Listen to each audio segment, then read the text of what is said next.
हरिओम। दोस्तों, स्वागत है आपका free study by Kripal sir के यूट्यूब चैनल पर। मैं कृपाल लोधी। दोस्तों, आज हम आपको लेकर के आए हैं जीके का बहुत ही इंपॉर्टेंट टॉपिक। दोस्तों, आप किसी भी प्रकार के कॉम्पिटिटिव एग्जाम की तैयारी यदि कर रहे हैं और यदि उसमें जीके आना है क्या जीके आना ही होता है हर एक एग्जाम में कुछ ना कुछ अंकों का, तो निश्चित रूप से आपको इस टॉपिक से प्रश्न देखने को मिल ही जाएंगे। दोस्तों, एक प्रार्थना है, यदि आप हमारे चैनल पर पहली बार आए हैं तो प्लीज हमारे चैनल को सब्सक्राइब कर लें, साथ में आए बेल आइकन पर क्लिक करें ताकि सबसे पहले नोटिफिकेशन आपको मिलता रहे।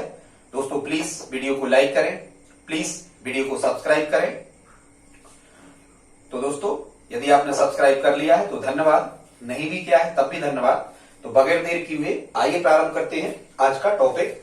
दोस्तों, आज हम आपको बताने वाले हैं, जैसा कि आप देख पा रहे हो, जीके का बहुत ही इंपॉर्टेंट टॉपिक है। हर एक एग्जाम में यहां से दोस्तों एक प्रश्न बनता ही है। अब यहां से प्रश्न कैसे पूछे जाते हैं हम इस पर चर्चा कर लेते हैं। वैसे सबसे पहले आप ये देख लें कि हम आपको क्या बताने वाले हैं। तो हम आपको बताने वाले हैं कि जो व्यक्तियों के निकनेम होते हैं, व्यक्तियों के उपनाम होते हैं, जैसे हमने यहां पर 20 व्यक्ति लिए हैं, तो एक चीज तो आपको देखने को यह मिल जाएगी कि 20 व्यक्तियों के उपनाम आपको मिल जाएंगे। क्या मिल जाएगा? 20 व्यक्तियों के निकनेम या उपनाम आपको मिल जाएंगे। और दूसरा, यहां से प्रश्न कैसा पूछा जाता है कि किस व्यक्ति को कौन सी उपाधि दी गई और यह जो उपाधि दी गई ये किस व्यक्ति के द्वारा दी गई। तो आज हम आपको यही बताने वाले हैं। हमने लगभग 20 व्यक्तियों के नाम आज की वीडियो में शामिल किए हैं। पार्ट फर्स्ट रहेगा, फिर हम निकनेम या उपनाम का पार्ट सेकंड प्रारंभ करेंगे। तो बगैर देर किए आइए प्रारंभ करते हैं। यहां आप देख पा रहे हो, यहां लिखा हुआ है उपाधिदाता और यहां लिखा हुआ है प्राप्तकर्ता। ठीक है, जैसे सबसे पहले हम चर्चा करते हैं कि जो रविंद्रनाथ टैगोर जी हैं, रविंद्रनाथ टैगोर जी को सबसे पहले गुरुदेव किसने कहा, या फिर हम कहें इन्हें गुरुदेव की उपाधि किसके द्वारा दी गई। ठीक है, तो यहां हमें ध्यान रखना है, महात्मा गांधी जी के द्वारा सबसे पहले क्या कहा गया, रविंद्रनाथ टैगोर को सबसे पहले क्या कहा गया, गुरुदेव कहा गया। तो ऐसे ही प्रश्न बनते हैं। अब प्रश्न यहां से कैसा बन सकता है, एक प्रश्न आप समझ लो। प्रश्न आपको आएगा कि रविंद्रनाथ टैगोर को गुरुदेव की उपाधि से किसने सम्मानित किया या सबसे पहले किसने किया, या रविंद्रनाथ टैगोर को गुरुदेव की उपाधि किसने दी। तो आप क्या कहोगे, महात्मा गांधी जी ने। ठीक है, ये उपाधिदाता थे और ये उपाधि प्राप्त करता थे। वैसे इनके बारे में आप जानते होंगे, गुरुदेव रविन्द्रनाथ टैगोर 1913 में इन्हें भारत का तो क्या एशिया का ही पहला नोबेल पुरस्कार मिला 1913 में गीतांजलि पर। ये गुरुदेव रविन्द्रनाथ टैगोर जी जो हैं, इनको 1913 में नोबेल प्राइज मिला गीतांजलि रचना पर। उसी गीतांजलि रचना पर जिससे हमारा जो राष्ट्रगान है, नेशनल एंथम है, जनगण मन, ये लिया गया है। इसकी भी रचना गुरुदेव रविन्द्रनाथ टैगोर जी के द्वारा की गई थी। ठीक है, जो भी फैक्ट है जल्दी जल्दी हम आपको बताते चल रहे हैं। फिर दोस्तों, इनका पेयर चलता है। फिर आपसे प्रश्न ऐसा बनेगा कि मोहनदास करमचंद गांधी, ये महात्मा गांधी जी का पूरा नाम था, मोहनदास करमचंद गांधी। तो यहां से प्रश्न बनेगा कि मोहनदास करमचंद गांधी को या गांधी जी को सबसे पहले महात्मा किसने कहा। तो आपको ध्यान रखना है, गुरुदेव रविन्द्रनाथ टैगोर इनने कहा। ठीक है, वैसे जो महात्मा होते हैं वो गुरु ही होते हैं। ठीक है, महात्मा जो होते हैं वो गुरु ही होते हैं, गुरु तो सबके ही महात्मा होते हैं। ऐसे करके आप इसको याद रख सकते हो। ठीक है, महात्मा गांधी जी के बारे में तो आप जानते हो, इसलिए इनके बारे में ज्यादा हम आपको नहीं बता रहे। फिर हम देखते हैं, एक शब्द यहां पर लिखा हुआ है देश नायक। क्या लिखा हुआ, देश नायक। दोस्तों, देश नायक कहा जाता है नेताजी सुभाष चंद्र बोस को। कैसे कहा जाता है, नेताजी सुभाष चंद्र बोस को क्या कहा जाता है, देश नायक। ठीक है, बोस देश ऐसे करके आप याद रखना। और ये नायक तो थे, बहुत बड़े नायक थे आजादी के आंदोलन में, नेताजी सुभाष चंद्र बोस। ठीक है, आपको पता होगा आजाद हिंद फौज की स्थापना की थी, जापान जर्मनी की सरकारों से संपर्क स्थापित किया था उस टाइम पर। तो देश नायक नेताजी सुभाष चंद्र बोस को कहा जाता है, एक बात आप ध्यान रखना। दूसरा, नेताजी सुभाष चंद्र बोस को देश नायक सबसे पहले किसने किया, तो गुरुदेव रविन्द्रनाथ टैगोर ने कहा। सबसे पहले नेताजी सुभाष चंद्र बोस को देश नायक किसके द्वारा कहा गया, रविन्द्रनाथ टैगोर द्वारा। और वैसे जो नेताजी होते हैं वो गोरे वर्ण के तो होते ही हैं, या जो नेताजी थे वो गौर वर्ण थे। ठीक है, ऐसे करके भी आप इसको याद रख सकते हो। फिर हम देखते हैं दोस्तों, कि सुभाष चंद्र बोस को नेताजी किसके द्वारा कहा गया? सबसे पहले तो यहां हमें ध्यान रखना है एडोल्फ हिटलर। क्या कहना है? एडोल्फ हिटलर से जब नेताजी मिले थे, या सुभाष चंद्र बोस जी जब एडोल्फ हिटलर से मिले थे, तो एडोल्फ हिटलर ने क्या कहा था? उन्हें नेताजी कहा था। ठीक है, कैसे? सुभाष चंद्र बोस को। अब आप इसको कैसे याद रखोगे? वैसे ही जो नेताजी होते हैं वो तो हिट होते ही हैं, बहुत बड़े बड़े नेताओं के आपने नाम सुने होंगे, वो हिट ही होते हैं, तभी तो वो फेमस हो जाते। इसीलिए तो नेताजी शब्द है तो हिटलर आपको याद रखना। दोस्तों ये जो एडोल्फ हिटलर था, ये जर्मनी का बहुत बड़ा तानाशाह था। इसने एक नाजीवाद नामक संगठन की स्थापना की थी एडोल्फ हिटलर ने, और इसके द्वारा रचित एक इसकी आत्मकथा थी। ठीक है, मीन कैंप या मेरा संघर्ष या माई कैंप भी लिखा होता है कई पुस्तकों में, तो इसे नाजियों की बाइबल कहा जाता है। किसे? मीन कैंप या माई कैंप, मेरा संघर्ष, जो पुस्तक है एडोल्फ हिटलर के द्वारा लिखे थे। आगे देखते हैं दोस्तों, इसके बाद में आपने सुना होगा ये विवेकानंद जी के नाम से जो व्यक्ति फेमस है, तो शायद आपने स्वामी विवेकानंद जी तो सुना होगा, लेकिन प्यारे बच्चों एक बात आपको समझा दें कि इनका जो विवेकानंद जी का जो पूरा नाम था, ये नरेंद्र नाथ दत्त था। क्या था? पश्चिम बंगाल के थे, कलकत्ता में इनका जन्म हुआ था। आपको पता होगा कि 12 जनवरी राष्ट्रीय युवा दिवस मनाया जाता है इनके जन्मदिन के उपलक्ष्य में, विवेकानंद जी के। तो नरेंद्र नाथ दत्त इनका वास्तविक नाम था, लेकिन इनको स्वामी और विवेकानंद दो उपाधियां, या पूरा आ जाता है कभी कभी कि स्वामी विवेकानंद की उपाधि नरेंद्र नाथ दत्त को किसके द्वारा दी गई? तो ये दी गई थी महाराजा खेतड़ी द्वारा। ठीक है, ये राजस्थान में जयपुर रियासत के अंतर्गत आने वाली छोटी सी रियासत के राजा थे। कौन थे? महाराजा खेतड़ी। तो इनका जब पत्राचार होता था विवेकानंद जी का महाराजा खेतड़ी से, तो महाराजा खेतड़ी इनके लिए स्वामी विवेकानंद लिखते थे। क्या लिखते थे? स्वामी विवेकानंद। कौन लिखता था? महाराजा खेतड़ी। वैसे ही आप खेत वगैरह जाते हो, कुछ बाटियां वगैरह बनाते हो, प्रोग्राम करते हो, तो विवेकानंद, बहुत आनंद आना है आपको खेत में जाने पर। क्या होना है? खेत में जाने पर बहुत आनंद आता है। ऐसे करके आप जोड़ सकते हो कि महाराजा खेतड़ी ने नरेंद्र नाथ दत्त जी को सबसे पहले स्वामी और विवेकानंद कहा। दोस्तों आगे देखते हैं, जैसा कि हाँ विवेकानंद जी के बारे में आप बहुत सी चीजें जानते होंगे। ठीक है, रामकृष्ण परमहंस जी इनके गुरु थे, इन्हीं ने रामकृष्ण मिशन की स्थापना करी थी, 1897 है शायद, देख लेना। ठीक, आगे देखते हैं सरदार वल्लभ भाई पटेल। देखो इनका पूरा नाम था वल्लभ भाई पटेल। क्या नाम था? वल्लभ भाई पटेल। लेकिन इनको क्या कहा गया? इनको कहा गया, पूरा नाम जब हम इनका लिखते हैं तो यहां लिखा नहीं, हम लिख नहीं रहे अभी, सरदार वल्लभ भाई पटेल। आपको पता होना चाहिए सरदार वल्लभ भाई पटेल जो थे, एक तो इन्हें भारत का बिस्मार्क कहा जाता है। बिस्मार्क मतलब जिसने इटली का एकीकरण किया था, छोटे छोटे राजे रजवाड़े में इटली देश बसा हुआ था, तो उनमें मिला करके एक देश बना दिया। ठीक उसी प्रकार से भारत में भी कुछ देसी रियासतें ही थी, उन सभी राजा रजवाड़ा देसी रियासतों को मिला करके सरदार वल्लभ भाई पटेल ने भारत देश का निर्माण किया। आप जानते होंगे सरदार वल्लभ भाई पटेल जो हैं, ये स्वतंत्र भारत के पहले उप प्रधानमंत्री और पहले गृह मंत्री रहे। ठीक है, सरदार वल्लभ भाई पटेल। तो इनको सरदार की उपाधि किसने दी थी? बारदोली की महिलाओं ने। किसने दी थी? बारदोली की महिलाएं। दोस्तों ये गुजरात में स्थित एक स्थान का नाम है बारदोली। यहां महिलाओं ने टैक्स या लगान जो अंग्रेजों ने बढ़ा रखी थी, इसके विरोध में एक आंदोलन या हम कहें सत्याग्रह किया था। तो सरदार वल्लभ भाई पटेल का सहयोग बारदोली की महिलाओं को मिला था, इसीलिए इन महिलाओं ने, बारदोली की महिलाओं ने वल्लभ भाई पटेल को कौन सी उपाधि से नवाजा?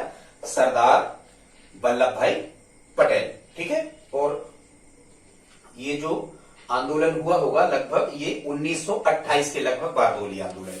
ठीक है, और वैसे ही जो दार कौन बनाता है अपने घरों में? दार कौन बनाता है? दार दार महिलाएं ही बनाती हैं, तो बारदोली की महिलाओं ने, ऐसे करके आप याद रख सकते हैं। आगे देखते हैं दोस्तों, अगला है 7 नंबर पे देशरत्न और अजातशत्रु। एक चीज ध्यान रखना, सबसे पहले तो आपको ये निकनेम या उपनाम पता होना चाहिए कि देशरत्न या अजातशत्रु किसे कहा जाता है। अजातशत्रु मतलब जिसका कोई शत्रु ना हो। ठीक है, देश का रत्न देशरत्न। ये कहा जाता है स्वतंत्र भारत के पहले राष्ट्रपति डॉक्टर राजेंद्र प्रसाद को। किसे कहा जाता है? देश रत्न और अजातशत्रु राजेंद्र प्रसाद को। वैसे यदि कोई शत्रु होता है आपका, तो आप उसे प्रसाद नहीं देते हो, प्रसाद से जोड़ लेना शत्रु को। ठीक है, और ना आप उसे रत्न देंगे, ठीक है, ऐसे करके आप इसको जोड़ लेना, राजेंद्र प्रसाद। ठीक है, तो चाहे रत्न आ जाए आप प्रसाद नहीं दोगे, ऐसे करके जोड़ लेना। देश रत्न और अजात शत्रु किसे कहा जाता है? डॉक्टर राजेंद्र प्रसाद को। आपको पता होगा स्वतंत्र भारत के पहले राष्ट्रपति डॉक्टर राजेंद्र प्रसाद, ये बिहार से बिलोंग करते थे, ये बिहार राज्य से थे, और इनका जो कार्यकाल रहा 1950 से 1962 तक, लगभग 12 वर्ष से अधिक समय तक इनका कार्यकाल रहा। यदि आपसे पूछा जाए कि भारत के ऐसे कौन से राष्ट्रपति रहे जिनका कार्यकाल सबसे ज्यादा रहा, तो याद रखना दोस्तों, प्रथम राष्ट्रपति डॉक्टर राजेंद्र प्रसाद, जिनको देश रत्न या अजात शत्रु कहा था किसने? गांधी जी ने। ज्यादा उपाधियां गांधी जी के द्वारा ही दी गई। ठीक है, आगे देखते हैं। फिर गांधी जी को महात्मा कहा गुरुदेव रविन्द्रनाथ टैगोर ने, लेकिन गांधी जी को राष्ट्रपिता सबसे पहले किसने कहा? तो राष्ट्रपिता सबसे पहले कहा गांधी जी को किसने? सुभाष चंद्र बोस ने। किसने कहा? सुभाष चंद्र बोस ने। वैसे ही आपको पता होना चाहिए कि सबके पिता होते हैं तो घर के बॉस होते हैं, सबके पिता घर के क्या होते हैं? बॉस होते हैं। ऐसे करके आप याद रख सकते हो। तो सुभाष चंद्र बोस से जोड़ना है पिता को, राष्ट्रपिता को। ठीक है, फिर दोस्तों देखते हैं, यहां पर लिखा हुआ है ये कि विलियम हॉकिंस को अंग्रेज खान कहा था। किसने कहा था? ये जो विलियम हॉकिंस है, आपको बताएं, ये एक अंग्रेजी नाविक था। 1608 में ये मुगल बादशाह है, जहांगीर उस समय भारत का बादशाह हुआ करता था। ठीक है, तो ये जहांगीर के टाइम पीरियड पर 1608 में ये विलियम हॉकिंस जो है, ये एक जेम्स प्रथम वहां का जो राजा होता था, इंग्लैंड का राजा हुआ करता था, सम्राट उस समय, जेम्स प्रथम का दूत बनकर ये विलियम हॉकिंस वहां जेम्स प्रथम का एक पत्र लेकर के और जहांगीर के दरबार में आया था, और ईस्ट इंडिया कंपनी की स्थापना वगैरह करने के लिए गोदाम और जगह सूरत बंदरगाह पर इसने मांगी थी, हालांकि उपलब्ध करवा दी गई। ठीक है, ऐसे याद रखना कि अंग्रेज खान की उपाधि किसे मिली या किसे कहा जाता है अंग्रेज खान? तो आपको याद रखना है विलियम हॉकिंस। क्या याद रखना? William Hawkins. और अंग्रेज खान की उपाधि विलियम हॉकिंस को किसने दी? तो हमें याद रखना है जहांगीर। ठीक है, क्योंकि जहां गिरती है बिलिया, जहां गिरती है बिलिया, खाना वही खा लेते हैं अपन। ऐसे करके कुछ भी आप याद रख सकते हो। ठीक है दोस्तों, वीडियो पसंद आ रहा हो तो प्लीज आप लाइक तो करते ही चले, कुछ नहीं लगता आपका। और प्लीज एक प्रार्थना है आपसे, यदि सब्सक्राइब नहीं किया है तो आप सब्सक्राइब कर लें। इतनी मेहनत करते हैं हम आपको बताने में। अभी आप देख सकते हो कि रात के लगभग 10:30 का टाइम हुआ है। आगे देखते हैं 10 नंबर पे, यहां पर लिखा हुआ है अकबर द्वितीय। तो आपको पूरा नाम पता होना चाहिए, राजा राम मोहन राय। क्या? राजा राम मोहन राय, जिनने ब्रह्म समाज की स्थापना की थी। ठीक है, राजा राम मोहन राय। तो राम मोहन राय को राजा की उपाधि किसने दी थी? अकबर द्वितीय। किसने? अकबर द्वितीय। कई राजा ऐसे होते थे उस समय कि 2 नंबर का काम करते थे, ऐसे करके भी आप याद रख सकते हो। कई राजा 2 नंबर का काम, तो अकबर द्वितीय ने राजा राम मोहन राय को काय की उपाधि दी थी? राजा की। राम मोहन राय को राजा की उपाधि किसने दी? अकबर द्वितीय। ऐसे करके आप याद रख सकते हो। ठीक है, आगे देखते हैं दोस्तों।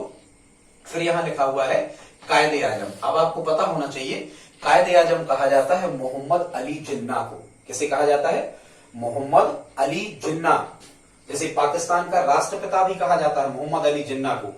ये उस समय जो मुस्लिम लीग की स्थापना हुई थी 1906 में ढाका में, बांग्लादेश की राजधानी में 1906 में ढाका में मुस्लिम लीग की स्थापना हुई थी। तो ये मोहम्मद अली जिन्ना उसी का नेता हुआ करता था, मुस्लिम लीग का। आगे इसने पृथक पाकिस्तान की मांग की, और ये पाकिस्तान का जनक या पाकिस्तान का राष्ट्रपिता के नाम से जाना जाता है। ये स्वतंत्र पाकिस्तान का पहला गवर्नर जनरल बना। कौन? मोहम्मद अली जिन्ना। इनको क्या कहा जाता था? कायदे आजम। उर्दू में कायदे आजम का मतलब होता है प्यारे बच्चों, कोई महापुरुष टाइप का शब्द या महान व्यक्ति। ठीक है, तो ये उपाधि किसने दी थी? महात्मा गांधी ने। अब तो इनको जोड़ देना भाई, भारत का राष्ट्रपिता किसे कहते हैं? महात्मा गांधी जी को। और पाकिस्तान का राष्ट्रपिता किसे कहते हैं? कायदे आजम मोहम्मद अली जिन्ना। ठीक है, वैसे ही जो जिन्न वगैरह होते हैं, जिंद वगैरह होते हैं, वो जो गुनिया वगैरह होते हैं उनको बस में कर लेते हैं, उनको कायदे में रखते हैं अपने। तो जिन्ना को ही जोड़ना कायदे आजम से।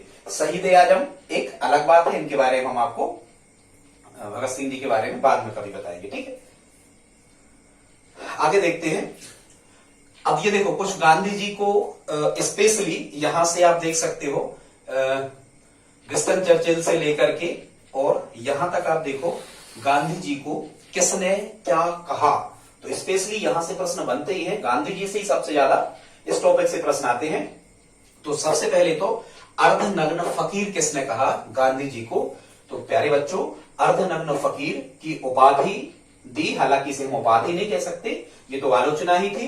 गांधी जी को अर्धनग्न फकीर किसने कहा, विंस्टन चर्चिल ने।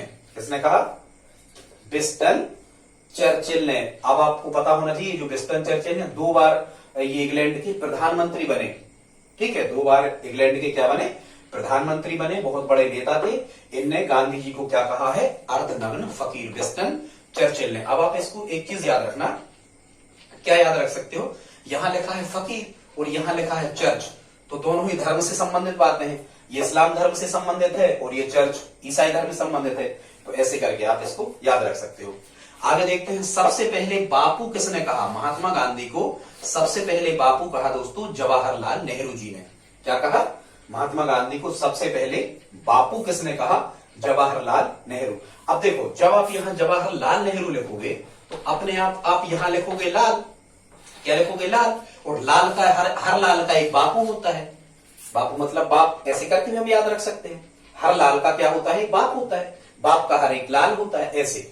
तो जवाहरलाल नेहरू ने सबसे पहले महात्मा गांधी जी को क्या कहा, बापू कहा। आगे देखते हैं, फ्रैंक मोरिस ने गांधी जी को क्या कहा, देशद्रोही फकीर। फ्रैंक मोरिस ने क्या कहा, देशद्रोही फकीर। आपको बताएं, जो फ्रैंक मोरिस था ये एक फिल्मी कलाकार था अमेरिका का, और इसके परिवार के लोग अंधे थे या जन्मांध थे, या जो भी हो आप देख लेना। तो इसने कुल मिला के ऐसे कुत्तों की एक फौज बनाई थी वहां अमेरिका में, कि जो अंधे व्यक्ति होते थे, जिनको दिखता नहीं था या जिनको कम दिखता था, तो उन कुत्तों को ट्रेंड करता था ये, उनको ट्रेंड करके, और वो उन अंधे व्यक्तियों की मदद करते थे। इतनी कुत्तों की ट्रेनिंग देने की एक फौज बनाई थी इसने, किसने, फ्रैंक मोरिस ने। तो फ्रैंक मोरिस ने गांधी जी को क्या कहा, देशद्रोही फकीर। अब आप इसको कैसे याद रख सकते हो, कैसे आप याद रखोगे, देशद्रोही, और यहां लिखा है फ्रैंक मोरिस, मोरे। ऐसे याद रख सकते हो कि मोरे देश में कुछ देशद्रोही भी होते हैं, मोरे देश में कुछ देशद्रोही हैं। ऐसे करके आप इसको याद रख सकते हो कि फ्रैंक मोरिस ने गांधी जी को देशद्रोही फकीर कहा। आगे देखते हैं, अब गांधी जी को अगला या उपाधि दी या किस प्रकार से कहा, तो वन मैन बाउंड्री फोर्स, ठीक है, वन मैन बाउंड्री फोर्स मतलब एक व्यक्ति का सीमा सुरक्षा बल, एक व्यक्ति का सीमा सुरक्षा बल, हिंदी में कहते हैं वन मैन बाउंड्री फोर्स। ये किसने कहा, लॉर्ड माउंटबेटन। किसने कहा, लॉर्ड माउंटबेटन। अब आप इसको कैसे याद रखोगे, लॉर्ड माउंटबेटन, ठीक है। जैसे भी देखो, यहां एक तो बाउंड्री लिखा, बाउंड्री मतलब जैसे हम कहें कि बाउंड्री का मतलब होता है क्या, चौका लगता है, क्रिकेट में हम देखते हैं चौका लगता है तो हम क्या कहते हैं, बाउंड्री लग गई, क्या है, बाउंड्री लग गई। तो ऐसी करके याद रखना, बेटेन कह दो तो 10 बाउंड्री लगवा दो, कितनी लगवा दो, बेटेन कह दो इसको। या ऐसे याद रख लोगे कि बैट से ही तो बाउंड्री लगती, तो यहां बैट भी लिखा है, जैसे भी बने आप जोड़ लिया करें। क्या है भाई, बैट ना मिला, बेटन, बैट ना मिला, नहीं तो मैं बाउंड्री लगा देता। ऐसे याद रख सकते हो कि लॉर्ड माउंटबेटन ने वन मैन बाउंड्री फोर्स कहा, किसे कहा, महात्मा गांधी जी को कहा, ठीक है। ऐसे करके आप इसको याद रख सकते हो। अब आपको बताएं कि ये लॉर्ड माउंटबेटन कौन था, थोड़ा सा इसके बारे में समझ लो। ये स्वतंत्र भारत का प्रथम गवर्नर जनरल था और भारत का अंतिम वायसराय था। ये लॉर्ड माउंटबेटन योजना 1946 में भारत में आई थी, इसी के टाइम पीरियड पर आई थी, तब ये वायसराय था। इसी के टाइम पीरियड पर माउंटबेटन योजना भारत में आई थी, जिसमें भारत की स्वतंत्रता की कुछ बातें इसमें कही गई थी, ठीक है। तो ये लॉर्ड माउंटबेटन, वैसे स्वतंत्र भारत का प्रथम भारतीय गवर्नर जनरल चक्रवर्ती सी राजगोपालाचारी को कहते हैं, ठीक है। ये कुछ डिफरेंस है। आगे हम देखते हैं, यहां लिखा हुआ है मदन मोहन मालवीय। तो इनका जब आप पूरा नाम पढ़ते हो मालवीय जी का, तो आपको कहना होता है महामना मदन मोहन मालवीय, ठीक है। इनको ऐसे ही याद रखें, पूरा पूरा आप कहें महामना मदन मोहन मालवीय। तो मदन मोहन को महामना की उपाधि किसने दी थी, तो ये दी थी महात्मा गांधी और गुरुदेव रविंद्रनाथ टैगोर जी ने। किसने, महात्मा गांधी और गुरुदेव रविंद्रनाथ टैगोर जी ने, दोनों ने इनको क्या कहा था, महामना, क्या कहा था? महामना। और जैसा कि आपको पता है, अब आप कैसे इसको याद रखोगे कि महात्मा गांधी और गुरुदेव रविन्द्रनाथ टैगोर ने इनको मदन मोहन मालवीय को क्या कहा? महामना कहा। तो कुछ भी आप याद रख लेना। वैसे ही जो महात्मा करके जो लोग होते हैं, महान संत लोग जो होते हैं, ये मोहन, ठीक है, किसका? मोहन मतलब भगवान कृष्ण की पूजा भक्ति ये करते ही हैं। और जो महात्मा लोग होते हैं, इनका अपने मन पर भी क्या होता है? काबू होता है। तो मना वहां पर लिखा हुआ है। ऐसे करके आप इसको याद रख सकते हो। और वैसे ही आप यदि मदन मोहन मालवीय जी के बारे में जानना चाहते हो, तो इनने काशी बनारस में हिंदू विश्वविद्यालय की स्थापना की थी। ठीक है, हिंदू विश्वविद्यालय की स्थापना किसके द्वारा की गई थी? काशी बनारस में महामना मदन मोहन मालवीय जी के द्वारा 1916 में। ठीक है, ऐसे करके आप इसको याद रख सकते हो। आगे अब हम देखते हैं दोस्तों, यहां लिखा है गणेश वासुदेव मावलंकर। यहां इनकी हमने उपाधि नहीं लिखी है, आप चाहे तो उनके नोट्स बनाते जाएं। गणेश वासुदेव मावलंकर। आपको एक बात बताएं दोस्तों, ये जो जीवी मावलंकर या गणेश वासुदेव मावलंकर हैं, ये भारत के प्रथम लोकसभा अध्यक्ष हैं। भारत की प्रथम लोकसभा के ये स्पीकर रहे, जीवी मावलंकर। कभी यदि आपसे प्रश्न पूछा जाता है कि भारत के प्रथम लोकसभा अध्यक्ष कौन थे, तो आपको कहना है गणेश वासुदेव मावलंकर। और इनको जो जवाहरलाल नेहरू जी ने जो उपाधि दी थी, वो क्या दी थी? इन्हें कहा जाता है भारत की लोकसभा का पिता या भारत की लोकसभा का जनक। किसे? गणेश वासुदेव मावलंकर जी को। ठीक है, और ये उपाधि इनको किसके द्वारा दी गई? जवाहरलाल नेहरू जी के द्वारा। अब आप कैसे इसको याद रख सकते? भाई, लोकसभा का जो अध्यक्ष होता है, ये प्रधानमंत्री के बाजू में तो बैठता है, साथ में तो बैठता है, आमने सामने, मान के चलो। तो ऐसे करके आप याद रख सकते, ये प्रधानमंत्री थे। क्या थे? प्रधानमंत्री थे। और ये लोकसभा अध्यक्ष थे। तो दोनों एक ही जगह कार्य करते थे। इसलिए जवाहरलाल नेहरू जी ने जीवी मावलंकर को कौन सी उपाधि दी? भारतीय लोकसभा का जनक या भारतीय लोकसभा का पिता। आगे देखते हैं, यहां पे लिखा हुआ है नाइटिंगेल। क्या लिखा हुआ है? नाइटिंगेल ऑफ इंडिया, या केवल नाइटिंगेल भी लिखा होता है। और एक नाम है नाइटिंगेल का, भारत कोकिला। भारत कोकिला। तो दोस्तों, भारत कोकिला और नाइटिंगेल किसे कहा जाता है? सरोजिनी नायडू को, क्योंकि ये पोएट, ये कवि भी थी। और यहां नाइटिंगेल का मतलब ही होता है कि एक सुरीली आवाज, बुलबुल जैसी एक सुरीली आवाज, ये नाइटिंगेल का मतलब होता है। तो ये सुरीली आवाज में कविताएं सुनाती थी। ये एक पोएटेस भी थी, ये कवयित्री भी थी, सरोजिनी नायडू। तो नाइटिंगेल ऑफ इंडिया और भारत कोकिला किसे कहा जाता है? सरोजिनी नायडू। कोकिला है मतलब स्त्री, ऐसा हमें बोध हो रहा है वहां से। ठीक है, तो नाइटिंगेल और भारत कोकिला सरोजिनी नायडू को कहते हैं दोस्तों। स्वर कोकिला लता मंगेशकर जी को कहते हैं। डिफरेंस याद रखना, भारत कोकिला सरोजिनी नायडू और स्वर कोकिला लता मंगेशकर जी, ये आप ध्यान रखना। ठीक है, तो और एक इनके बारे में, सरोजिनी नायडू के बारे में एक बात और आपको बताएं दोस्तों, ये स्वतंत्र भारत की पहली महिला राज्यपाल थी। स्वतंत्र भारत की पहली महिला राज्यपाल कभी आपसे पूछा जाए तो आपको सरोजिनी नायडू कहना है। और ये किस राज्य से थी? उत्तर प्रदेश राज्य की राज्यपाल बनी है सबसे पहले। तो उत्तर प्रदेश की पहली महिला राज्यपाल कहा जाए तब भी आपको सरोजिनी नायडू कहना है। और पूरे भारत देश की पहली महिला राज्यपाल कहा जाए तो भी आपको सरोजिनी नायडू ही कहना है। और सरोजिनी नायडू को ये नाइटिंगेल और भारत कोकिला की उपाधि महात्मा गांधी जी द्वारा दी गई। भाई, ये तो राष्ट्रपिता है, सबसे ज्यादा उपाधि इन्हें दी। ऐसे करके आप इसको याद रख सकते हो। ठीक है, या फिर आप इसको ऐसे याद रख सकते हो कि जो महात्मा गांधी थे, ये नाइट में बहुत ज्यादा जागते थे और रचनाएं लिखते थे, पत्र पत्रिकाओं का संपादन करते थे। कौन? गांधी जी को नाइट में ज्यादा आपको जगा देना है। तो नाइटिंगेल शब्द जहां भी मिल जाए या भारत कोकिला शब्द जहां भी मिल जाए, वहां आपको महात्मा गांधी कहना है। दोस्तों, ये 19 नंबर पे फिर लिखा हुआ है जमान साहब। जमान साहब ने जो रणजीत सिंह थे, ये पंजाब रियासत से संबंधित एक महान पराक्रमी योद्धा हुए हैं रणजीत सिंह जी। तो रणजीत सिंह के लिए राजा की उपाधि किसने दी थी? तो ये दी थी जमान शाह ने। और जमान शाह अब्दाली या जमान शाह दुर्रानी, ये अब्दाली वंश का संस्थापक था। क्या था? अब्दाली वंश का संस्थापक था जमान शाह दुर्रानी या जमान शाह अब्दाली। इसने, ये बहुत आने वाला प्रश्न है, आपको बता दें जीके में, खासकर रेलवे और एसएससी बोर्ड में, कि रणजीत सिंह के लिए सबसे पहले राजा किसने कहा, या रणजीत सिंह जो पंजाब के राजा थे, इनके लिए राजा की उपाधि किसने दी? तो जमान शाह। अब ये कुछ कठिन करने योग्य जैसी बातें यहाँ पर है नहीं। यहाँ लिखा हुआ है क्या, राजा, और यहाँ लिखा हुआ है शहंशाह। तो इस जमाने में तो राजा ही शहंशाह होता है ना, ऐसे करके आप इसको याद रख सकते हो। ठीक है दोस्तों, बढ़ते हैं लास्ट में। यहाँ 20 नंबर पे लिखा हुआ है अकबर। जैसा कि आपको पता होगा कि अकबर के 9 रत्नों में से एक थे तानसेन। वास्तव में दोस्तों तानसेन का जो वास्तविक नाम था, हालांकि रीवा राजघराने से संबंधित थे ये मुगल बादशाह अकबर के यहाँ जाने के पहले, तानसेन का वास्तविक नाम था दोस्तों रामतनु पांडे। क्या नाम था, रामतनु पांडे वास्तविक नाम था तानसेन का। जब अकबर ने इनसे या इन्होंने जब इस्लाम धर्म को स्वीकार कर लिया, तब इन्हें क्या कहा जाने लगा, तानसेन कहा जाने लगा। ठीक है, तो अब ये तो आपको याद करना ही नहीं है। वैसे आपको पता होगा कि तानसेन की जो राग मल्हार और राग दीपक ये गाते थे, राग दीपक गाते समय इनकी मृत्यु हुई थी। ये महान कहना चाहिए कि ये गायक थे। तानसेन ग्वालियर में इनकी समाधि है, मध्य प्रदेश में।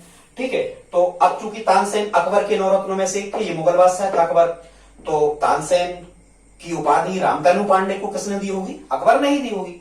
ठीक है दोस्तों, तो प्लीज आप इस वीडियो को लाइक करें, हमारे चैनल को सब्सक्राइब करें। आज का वीडियो आपको कैसा लगा प्लीज आप हमें कमेंट बॉक्स में लिख करके बताएं। आप इसका चाहे तो एक अच्छा सुंदर सा स्क्रीनशॉट ले लें, और दोस्तों हमारी कुछ आप हेल्प करें, इस वीडियो को अपने दोस्तों के साथ में स्टडी ग्रुप में शेयर जरूर करें। इतनी हेल्प प्यारे बच्चों आप करते रहें, आपसे प्रार्थना है। मिलते हैं अगली वीडियो में, तब तक के लिए जय हिंद, जय भारत, वंदे मातरम।